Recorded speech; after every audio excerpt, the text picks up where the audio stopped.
নমস্কাৰ আমাৰ টিভিলৈ মই হেমন্ত লাহনে আপোনালোকক স্বাগতম জনাইছো। আজি মই এটা ভিডিঅ' লৈ আহিছো। সেই ভিডিঅ'টো হৈ গ'ল ডিব্ৰুগড় লোকসভা সমষ্টি। দুজনকৈ জাতীয়তাবোধৰ নেতা এই ডিব্ৰুগড় সমষ্টিৰ পৰা প্ৰাৰ্থিত্ব লাভ কৰিছে। এজন হৈ গ'ল লুৰিণজ্যোতি গগৈ, আনজন হৈ গ'ল সৰ্বানন্দ সোণোৱাল। দুইজনৰে তাত গণভেটি আছে, দুইজনৰে শক্তিশালী ভূমিকা আছে।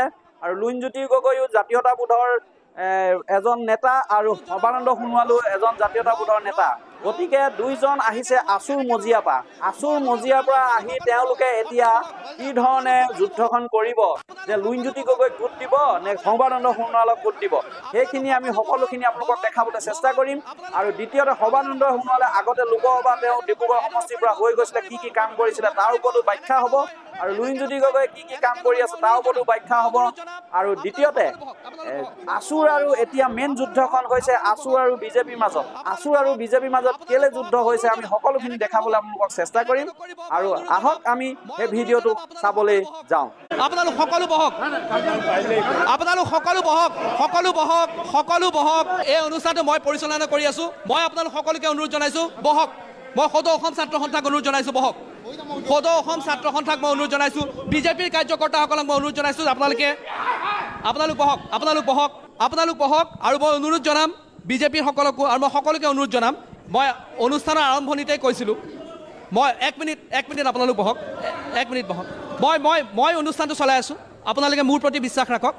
মই অনুৰোধ জনাইছোঁ বিজেপিৰ কাৰ্যকৰ্তাসকলক, এনেকুৱা ধৰণৰ কোনেও শব্দ নক'ব। মই অনুষ্ঠানৰ আৰম্ভণিতে আপোনালোক সকলোকে অনুৰোধ জনাইছিলোঁ, মই সকলোকে কৈছিলোঁ, বিজেপিকো কৈছিলোঁ, ইয়াত যিসকল দল সংগঠন আছে মই সকলোকে কৈছিলোঁ, এনেকুৱা শব্দ ব্যৱহাৰ। ঠিক আছে, আপুনি উইথড্ৰ কৰিছে, আপুনি উইথড্ৰ কৰিছে, ঠিক আছে, আপুনি উইথড্ৰ কৰিছে,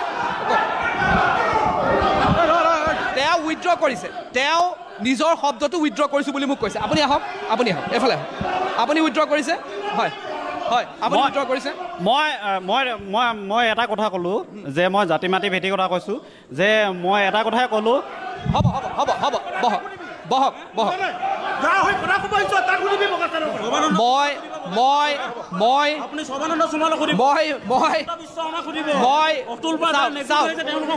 চাওক, এনেকৈ হ'লেতো কোনেও কথা ক'ব নোৱাৰিব।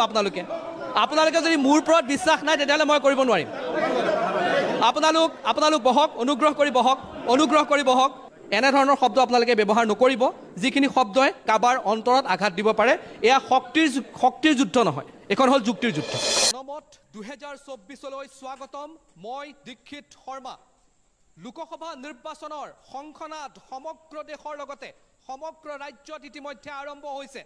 কোনে শেষ হাঁহি মাৰিব, কাৰ দখলত যাব দিল্লী, এই প্ৰশ্নৰ উত্তৰ পাবলৈ মাজত কেইটামান মাহ বাকী আছে। 4 জুনত ফলাফল আহিব আৰু প্ৰথম পৰ্যায়ৰ ভোট গ্ৰহণ হ'ব অসমৰ 5টা সমষ্টিত। আৰু মই বৰ্তমান উপস্থিত আছোঁ জনমত 2024ৰ মাধ্যমেৰে। মই বৰ্তমান উপস্থিত আছোঁ ডিব্ৰুগড় লোকসভা সমষ্টিত।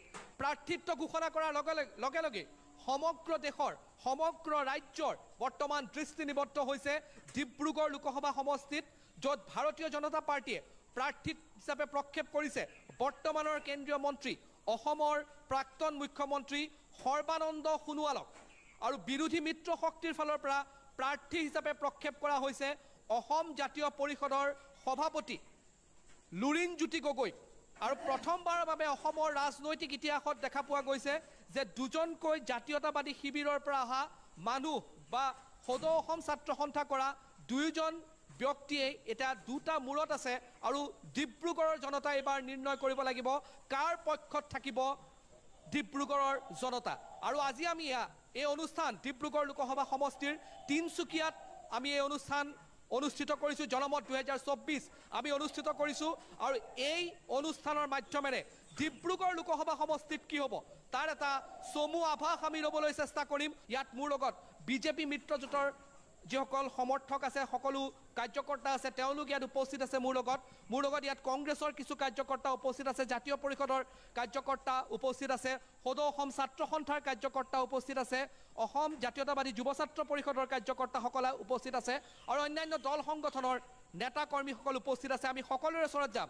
কিন্তু এই সমষ্টিটো যিহেতু 2014ৰ পৰাই বিজেপিৰ দখলত আছে, 2014ত ৰামেশ্বৰ তেলীক প্ৰাৰ্থিত্ব দিয়া হৈছিল, দুবাৰকৈ তেওঁ ইয়াৰ পৰা জিকি গৈছিল। এবাৰ প্ৰাৰ্থী সলনি কৰিছে। কি হ'ব আৰু কিমান কনফিডেণ্ট আছে মই প্ৰথমে বিজেপিৰ পৰা প্ৰতিক্ৰিয়া লওঁ, তাৰপিছত মই দল সংগঠনৰ ওচৰলৈ যাব বিচাৰিম।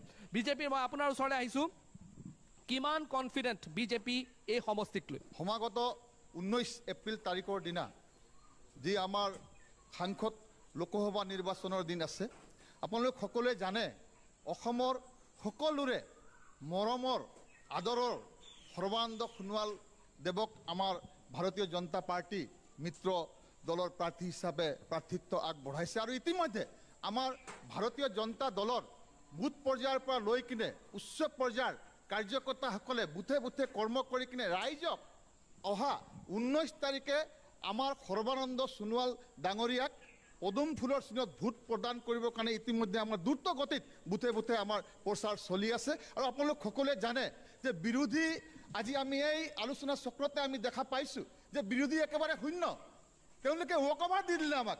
আজি কংগ্ৰেছৰ আপোনাৰ কৰ্মীসকল চাওক, এজেপিৰ কৰ্মীসকল চাওক বা অন্যান্য ইণ্ডিয়া মৰ্চাৰ তেওঁলোকৰ মিত্ৰ দলৰ আজি কৰ্মীসকল চাওক শূন্য অৱস্থাত উপস্থিত। গতিকে এই প্ৰমাণ হয় যে আমাৰ আগন্তুক লোকসভা নিৰ্বাচনত 19 তাৰিখৰ দিনা আমাৰ সৰ্বানন্দ সোণোৱাল ডাঙৰীয়াই অসমৰ ভিতৰতে ইতিহাস ৰচিবলৈ সক্ষম হ'ব যে প্ৰায় 5 লাখৰ পৰা 7 লাখ পৰ্যন্ত ভোটৰ ব্যৱধানত জিকি জয়ী হ'ব, এইটো নিশ্চিত। আজি আছে মই কংগ্ৰেছৰ ওচৰলৈ আহিব বিচাৰিছোঁ। কংগ্ৰেছৰ কোন আছে?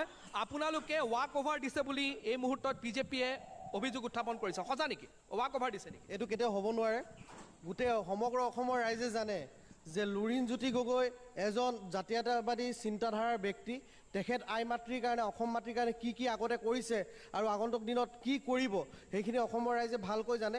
মই ইতিমধ্যে এটা কথা ক'ব বিচাৰোঁ, ডিব্ৰুগড় লোকসভা সমষ্টিৰ দুবাৰকৈ সাংসদ বিজেপি দলৰ ৰামেশ্বৰ তেলী ডাঙৰীয়া আছিল, কিন্তু তেওঁলোকে যেতিয়া শুনিলে ইণ্ডিয়া এলায়েন্সে ডিব্ৰুগড় লোকসভাৰ পৰা লুৰিণজ্যোতি গগৈক প্ৰাৰ্থিত্ব প্ৰদান কৰিব, তেতিয়া তেওঁলোকে ভয় খালে আৰু ভয় খাই সেই প্ৰতাৰক সৰ্বানন্দ সোণোৱালক আকৌ ডিব্ৰুগড় লোকসভাবাসীৰ মাথাত জাপি দিবলৈ এটা ষড়যন্ত্ৰ কৰিছে। আৰু ইতিমধ্যে তেওঁ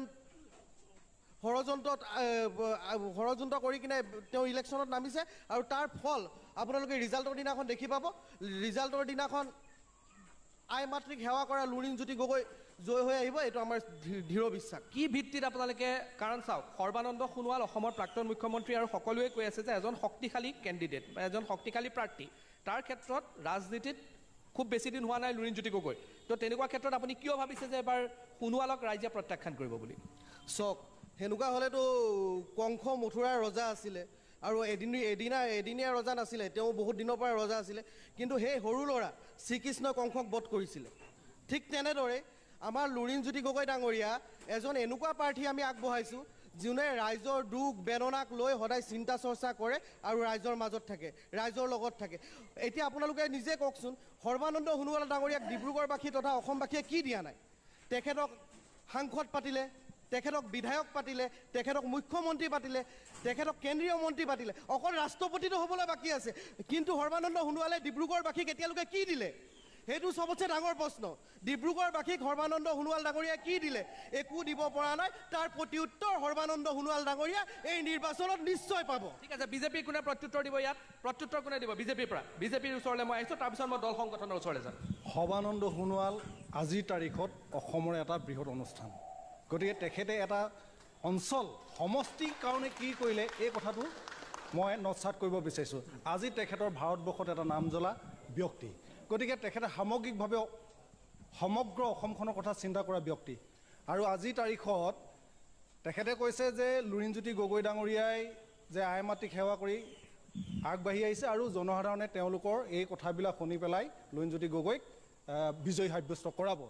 এই কথাখিনি আচলতে গ্ৰাছৰুট লেভেলত তৃণমূল পৰ্যায়ত গ'লে তেওঁলোকে গম পাব যে কাৰ পক্ষত জনতাৰ জোৰ বেছি আছে আৰু কাৰ পক্ষত জনতাই আজি যাব খোজে। আপুনি চাব, আজি জনসাধাৰণ আজিৰ তাৰিখত জনসাধাৰণ উন্নয়নৰ আৰু বিকাশৰ দিশে অগ্ৰগতি হ'বলৈ গৈছে। সকলোৱে মানসিকতা এনেকুৱা হৈ গৈছে যে আমি উন্নয়নৰ দিশে আগবাঢ়িব লাগে আৰু ভাৰতীয় জনতা পাৰ্টীৰ পক্ষত ভোটদান কৰিব লাগে। এই বাৰ্তাটো আজি আকাশে বতাহে বিয়পি পৰিছে। মই দল সংগঠনৰ ওচৰলৈ যাব বিচাৰিম। আছু ক'ত আছে?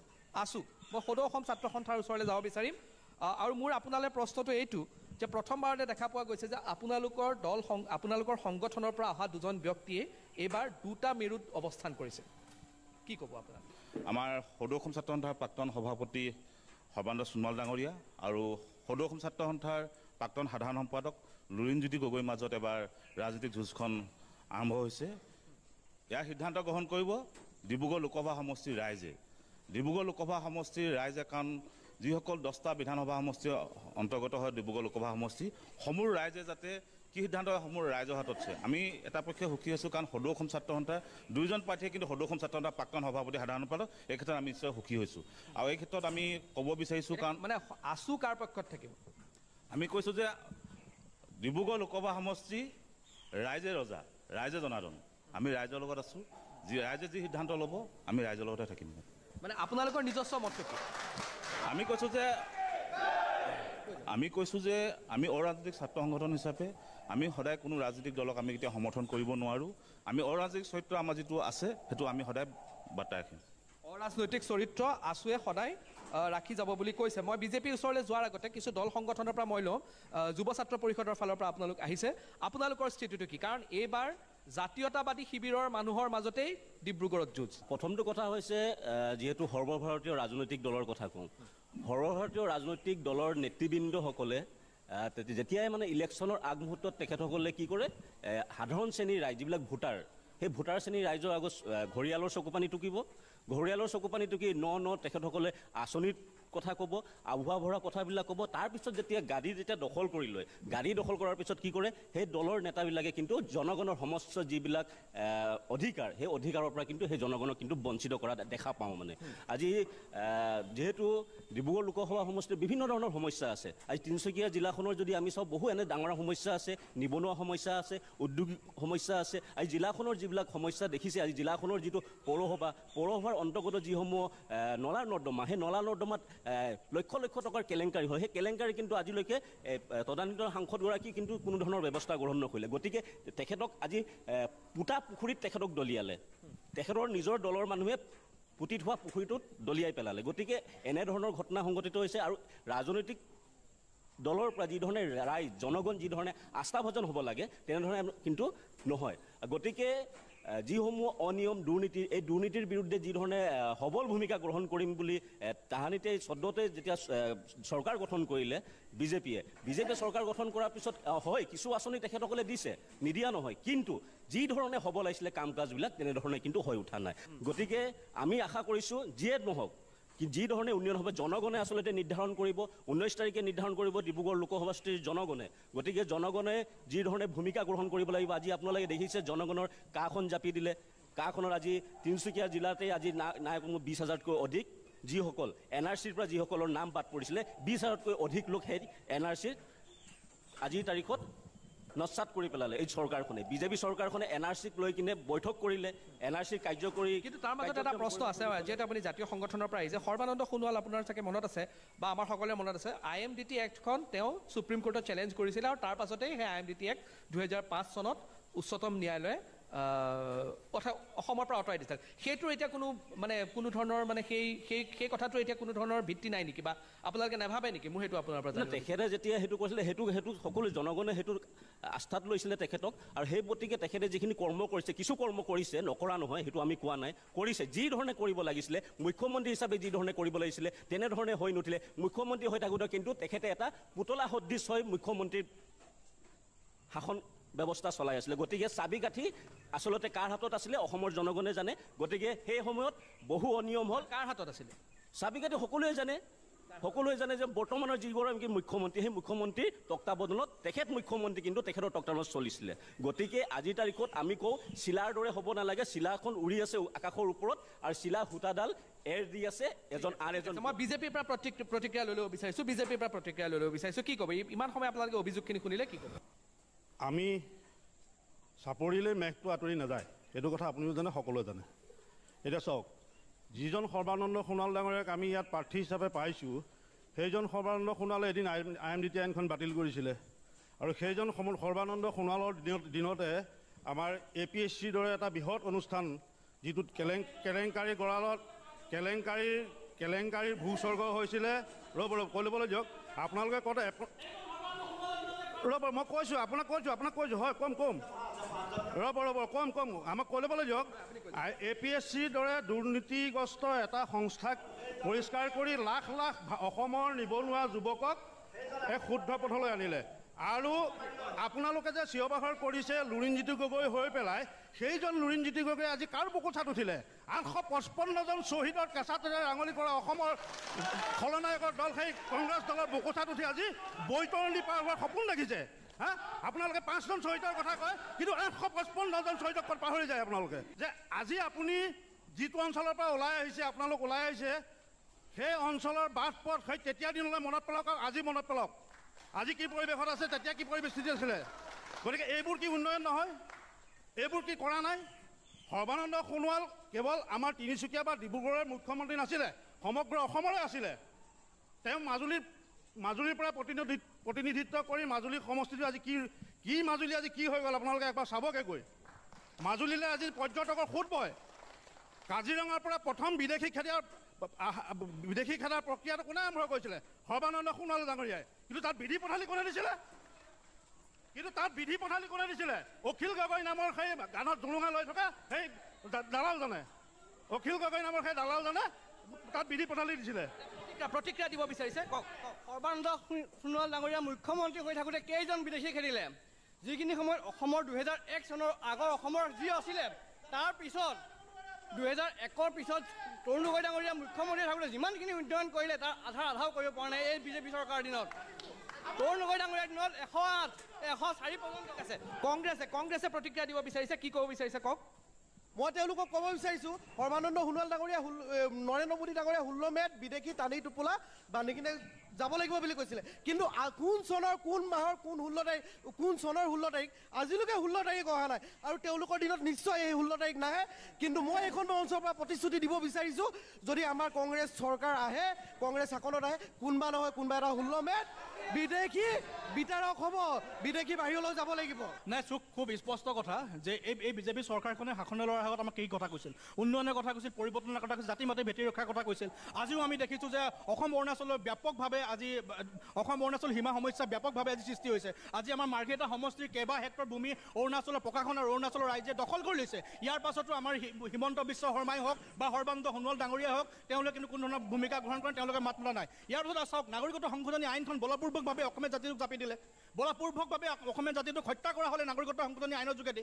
নাগৰিকত্ব সংশোধনী আইনৰ আন্দোলন কৰি 5জনকৈ নিৰীহ যুৱকক হত্যা কৰা হ'ল। এই সৰ্বানন্দ সোণোৱাল মুখ্যমন্ত্ৰীৰ দিনতে 5জনকৈ নিৰীহ যুৱকক হত্যা কৰা হ'ল। গতিকে আমাৰ খুব স্পষ্ট কথা, ৰাইজ স্পষ্ট হৈ আছে যে কাৰ বিৰুদ্ধে যিসকল লোক ৰাজপথত আছিল, যিসকল লোক শক্তিৰ ৰূপত আছিল, তেওঁলোকক ভোটদান দি জয়যুক্ত কৰিব। সৰ্বানন্দ সোণোৱাল ইয়াৰ পৰা মুখ ঠেকেচা খাব, এইটো স্পষ্ট কথা। আৰু বিজেপিৰ এইটো চৰিত্ৰই হয়, যেতিয়া তেওঁলোকে ডিবেটত একো কৰিব নোৱাৰিব, ডিবেটত যেতিয়া তেওঁলোকে যুক্তি দেখুৱাব নোৱাৰিব, তেতিয়া তেওঁলোকে চিঞৰ বাখৰ কৰে, এইটো তেওঁলোকৰ চৰিত্ৰ হয়। ঠিক আছে, আপুনি মই প্ৰত্যুত্তৰ এটা লৈ লওঁ। হয়, লাগিব। সেই 5জন যুৱকৰ দায়িত্ব চৰকাৰে নলয়, সেই 5জন দায়িত্ব আপোনালোকে ল'ব লাগিব। আপোনালোকৰ ভুৱা প্ৰতিশ্ৰুতিত, আপোনালোকৰ ভুৱা কথাত তেওঁলোকৰ ওচৰত আনি গৈ পেলাই মৃত্যুবৰণ কৰিলে। আপোনালোকে মিছা কথা কৈছিল। আপোনালোকে কৈছিলে কি 1.5 কোটি বাংলাদেশী ৰৈ আছে, তাৰ আগত আহিবলৈ ৰৈ আছে। কেইটা আহিলে? আজি 14 দিন 15 দিন হ'ল সেই এপছটো মুকলি কৰি দিয়া। মাননীয় মুখ্যমন্ত্ৰী ডাঙৰীয়া সদায় প্ৰেছত কৈ থাকে, কেইজন আহিলে, কেইজন বাংলাদেশী আহিলে আজি তাৰিখত, কেইজনে এপ্লাই কৰিলে, কেইজন বাংলাদেশীয়ে এপ্লাই কৰিলে আমাক কওক। আপোনালোকে কিয় মানুহে মিছাকে কৈ ৰাইজক উচতাইছিলে? আটাচুৰ সদস্যসকল আছে, মই তেওঁলোকৰ ওচৰলৈ যাম। জাতীয়তাবাদী যুৱ ছাত্ৰ পৰিষদ আছে, আছু আছে, মই পুনৰ তেওঁলোকৰ ওচৰলৈ যাম। মই এটা প্ৰতিক্ৰিয়া লৈ লওঁ, তাৰপিছত মই গৈ আছোঁ। তেখেতসকলে এটা বস্তুত লাগি আছে যে 5জন শ্বহীদৰ কথাটো ক'লে গৰম হৈ যায়। 885জন কংগ্ৰেছে যদি শ্বহীদ কৰিছে, এই কথাটো সঁচা। 855জনৰ শ্বহীদৰ কথাটো সঁচা। সমান দলৰ তেওঁলোকেও এটা কথা স্বীকাৰ কৰি ল'ব লাগে যে আমাৰ সৰ্বানন্দ সোণোৱাল মুখ্যমন্ত্ৰী থকা অৱস্থাত 5জনকে যে ডেকা ল'ৰা যে মাৰি পেলাইছিলে, এই কথাটো সঁচা। এই কথাটো তেওঁলোকে স্বীকাৰ কৰি কিয় ল'ব নোৱাৰে? ক'লে হ'ল এই কথাটো মুখ্যমন্ত্ৰী হিমন্ত বিশ্ব শৰ্মাই বাইটত কৈছে যে এই 5জন শ্বহীদৰ ঘৰত যাব মুখ্যমন্ত্ৰীয়ে। তাৰমানে কি? 5জন শ্বহীদ যি যে হ'ল কাৰ জৰিয়তে এইকেইজনৰ ঘৰলৈ যাব, এই কথাটো মুখ্যমন্ত্ৰীয়ে কৈছে। মুখ্যমন্ত্ৰীয়ে যেতিয়া একচেপ্ট কৰিছে, তেতিয়াহ'লে তেওঁলোকে এই কথা বতৰাটো একচেপ্ট কৰিলেতো ভাল।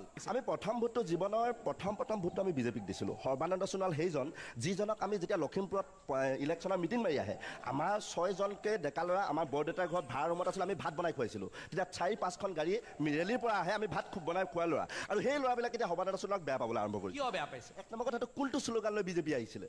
জাতি মাটি ভেটি প্ৰতিটো শব্দৰ মিনিংটো যদি চাই জাতি আজি কাৰ জৰিয়তে জাতিক কি কৰিব বিচৰা হৈছে এই কথা বতৰাবিলাক যেনে আমি বহলাই কোৱাৰ প্ৰয়োজন নাই ইয়াতে হিন্দুৰ নাম লগতে আৰু 5টা সম্প্ৰদায়ৰ লোকক ইয়াতে আনি সংস্থাপিত কৰিব পৰা যিটো থল কৰিছে বিদেশী খেদিম বুলি জাতি যিটো নিষেধ কৰাৰ পৰিকল্পনা কৰি পেলাইছে এই কথা বতৰাবিলাক কেনেকৈ সহ্য কৰিবি 2 নম্বৰ কথা বতৰাটো আছে ভেটি ইয়াতে ভেটিৰ কথা বতৰাবিলাক কৈ আজি তিনিচুকীয়াৰ ভেটি যিসকলে পাব লাগে যিসকলে মাটি পট্টা পাব লাগে ইয়াতে বাৰে বাৰে কৈ থকা যে ভাষণ প্ৰসংগত ভাল লাগে মৰাণসকলৰ কথা কয় মটকসকলৰ কথা কয় এই কথা বতৰাবিলাক শুনি ভাল লাগে ইয়াতে থলগুৰিৰ মানুহখিনি কথা বতৰাবিলাক কয় আৰু আটাইতকৈ শংকিত হ'ব লগা কথা বতৰাটো আপুনি যদি চাৰ্কুল অফিচাৰ কেইটা যদি ঘূৰে আটাইতকৈ হাইষ্ট কোনখিনি মানুহে ম্যাদী পট্টা পাইছে এই কথা বতৰাবিলাকটো তেওঁলোকৰ পৰা লোৱাটো ভাল ইয়াতে আমি যদি মৰাণ মানুহে ঘৰে বা মটক মানুহে ঘৰে বা আহোম মানুহে ঘৰে যদি 12 বিঘা বা 7 বিঘাৰ কাৰণে এপ্লাই কৰিছোঁ কিবা কৰি এবিঘা মাটিৰ কাৰণে ম্যাদী পট্টাখন কৰি দিছে বাকী 6 বিঘা 11 বিঘা মাটিৰ কাৰণে যে ম্যাদী পট্টাবিলাক হোৱাগে নাই এই কথা বতৰাবিলাক কি হৈছে ওলোটাই শুনক ওলোটাই আপুনিতো শৰ্মা লিখা মানুহ আগৰৱাল লিখা মানুহ অন্যান্য এই ব্যৱসায়িক গোষ্ঠী বণিক গোষ্ঠী মানুহৰ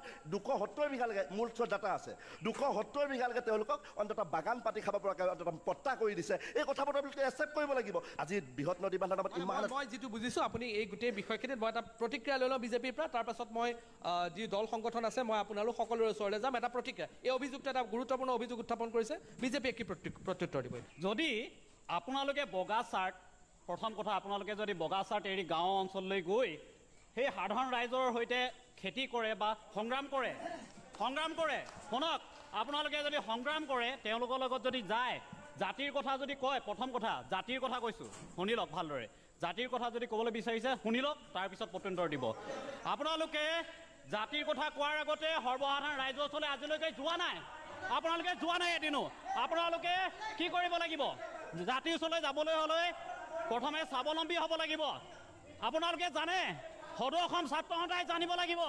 1969 চনৰ পৰা 1996 চনলৈকে জাতীয় শুনক আপোনালোকে শুনি লওক ভালদৰে শুনক আপোনালোকে যেতিয়া আন্দোলন কৰিছিলে তেতিয়া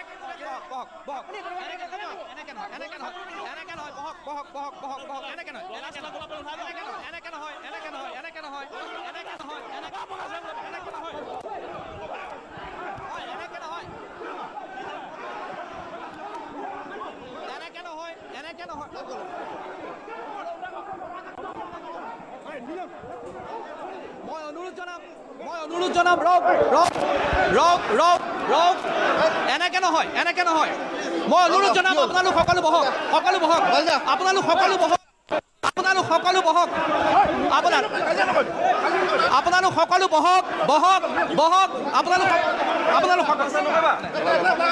এইটো নকৰিব এনেকে নহয় মই অনুৰোধ জনাম আপোনালোক সকলো বহক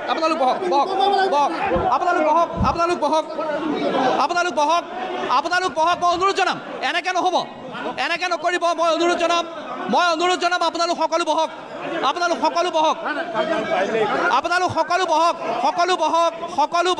এই অনুষ্ঠানটো মই পৰিচালনা কৰি আছো মই আপোনালোক সকলোকে অনুৰোধ জনাইছো বহক মই সদৌ অসম ছাত্ৰ সন্থাক অনুৰোধ জনাইছো বহক বিজেপিৰ কাৰ্যকৰ্তাসকলক মই অনুৰোধ জনাইছো আপোনালোক বহক আৰু মই অনুৰোধ জনাম বিজেপিৰ সকলকো আৰু মই সকলোকে অনুৰোধ জনাম মই অনুষ্ঠানৰ আৰম্ভণিতে কৈছিলোঁ মই এক মিনিট আপোনালোক বহক মই অনুষ্ঠানটো চলাই আছোঁ আপোনালোকে মোৰ প্ৰতি বিশ্বাস ৰাখক মই অনুৰোধ জনাইছোঁ বিজেপিৰ কাৰ্যকৰ্তাসকলক এনেকুৱা ধৰণৰ কোনো শব্দ নক'ব মই অনুষ্ঠানৰ আৰম্ভণিতে আপোনালোক সকলোকে অনুৰোধ জনাইছিলোঁ মই সকলোকে কৈছিলোঁ বিজেপিকো কৈছিলোঁ ইয়াত যিসকল দল সংগঠন আছে মই সকলোকে কৈছিলোঁ এনেকুৱা শব্দ ব্যৱহাৰ ঠিক আছে আপুনি উইথড্ৰ কৰিছে ঠিক আছে আপুনি উইথড্ৰ কৰিছে তেওঁ উইথড্ৰ কৰিছে তেওঁ নিজৰ শব্দটো উইথড্ৰ কৰিছোঁ বুলি মোক কৈছে আপুনি আহক এফালে আহক আপুনি উইথড্ৰ কৰিছে হয় আপুনি উইথড্ৰ কৰিছে মই এটা কথা ক'লোঁ যে মই জাতি মাটি ভেটি কথা কৈছোঁ যে মই এটা কথাই ক'লোঁ হ'ব বহক